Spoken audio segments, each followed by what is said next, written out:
বিশ্বকাপ বাছাই পর্বের জন্য আর্জেন্টিনা বেশ চমক রেখে দল ঘোষণা করেছিল।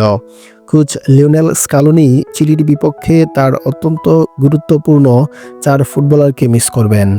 6 জুন বাংলাদেশ সময় সকাল 6টায় চিলির বিপক্ষে মাঠে নামবে বিশ্ব চ্যাম্পিয়ন আর্জেন্টিনা। সবার আগে বিশ্বকাপ টিকিট কাটা আর্জেন্টিনা পয়েন্ট টেবিলের শীর্ষে থেকেই ম্যাচ শুরু করবে।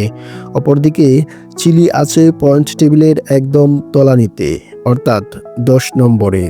তবু আর্জেন্টাইন কোচ লিওনেল স্কালোনির কপালে চিন্তার ভাঁজ। একটা আকাশ পরিমাণ দুশ্চিন্তার কারণ দলের গুরুত্বপূর্ণ প্লেয়ারদের সাসপেনশন এবং ইনজুরি।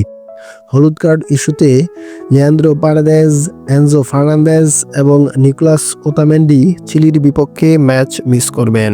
নিয়ম অনুযায়ী যদি কোনো ফুটবলার 2টি হলুদ কার্ড দেখে তাহলে তিনি তৃতীয় ম্যাচ মিস করবেন। জুভেন্টাসে দারুণ ছন্দে থাকা নিকোলাস গঞ্জালেজ এর জন্য বিষয়টা আরও গুরুতর। উরুগুয়ের বিপক্ষে ডিরেক্ট রেড কার্ড পাওয়ায় তিনি এই ম্যাচ মিস করবেন। একই নিষেধাজ্ঞার কারণে ব্রাজিলের বিপক্ষে মাঠে নামা হয়নি এই উইঙ্গার এর। আর্জেন্টাইন শিবিরে ইনজুরির দুঃসংবাদও যথেষ্ট ভোগাচ্ছে। লিভারপুলের ফুসফুসখ্যাত মিডফিল্ডার অ্যালেক্সিস ম্যাক অ্যালিস্টার ইনজুরির কারণে আগেই বাদ পড়েছেন। নতুন করে জিওভানি লো সেলসোর ইনজুরি তাই সমস্যায় ফেলতে পারে পুরো আর্জেন্টাইন মিডফিল্ডকে। স্প্যানিশ ক্লাব রিয়াল বেটিস এর হয়ে দারুণ একটা মৌসুম কাটিয়ে দলে এসেছিলেন লো সেলসো।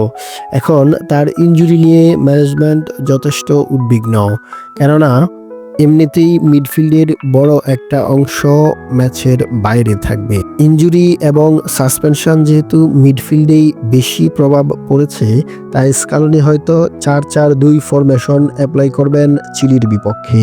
সেক্ষেত্রে মিডফিল্ডে রদ্রিগো ডি পল, নিকো পাজ, থিয়াগো আলমাদা, এক্সিকুয়েল পালাসিওস স্টার্টিং 11-এ থাকার সম্ভাবনাই বেশি।